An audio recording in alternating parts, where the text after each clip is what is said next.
কুড়িয়ে পাওয়া টাকা আমরা কি করব? রাস্তাঘাটে অনেক জায়গা কিন্তু আমরা টাকা পড়ে পাই, কুড়িয়ে পাই। এই টাকাটার মাসালাটি কি আমরা কিন্তু অনেক মানুষ জানি না। সম্মানিত দিনী ভাই বোনেরা, টাকা যখন আমরা কুড়িয়ে পাই তখন আমরা মনে করি যে এই টাকা মসজিদেই দিতে হবে। এটা সম্পূর্ণ একটা ভুল ধারণা। টাকা যখন আপনি রাস্তাঘাটে যেখানে সেখানে পড়ে পাবেন, এই টাকাটা নিয়ে এরপর অ্যানাউন্সমেন্ট করবেন, গোটা জায়গায় ছড়িয়ে দিবেন যে টাকাটা কার, খোঁজাখুঁজি করবেন এই মালিক কে, তাকে খুঁজে বের করবেন। যদি মালিক না পান তাহলে এই টাকা কিন্তু আপনি নিজেও খরচ করতে পারেন। নিজে খরচ করবেন এই নিয়তে যে মালিক যদি 5 বছর পরও পাই তাহলে এই টাকা আমি তাকে ফেরত দিয়ে দেব।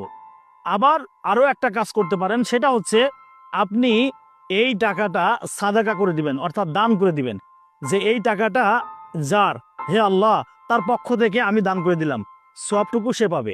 এটা করতে পারেন, কিন্তু মসজিদেই দিতে হবে এটা সম্পূর্ণ ভুল একটি ধারণা।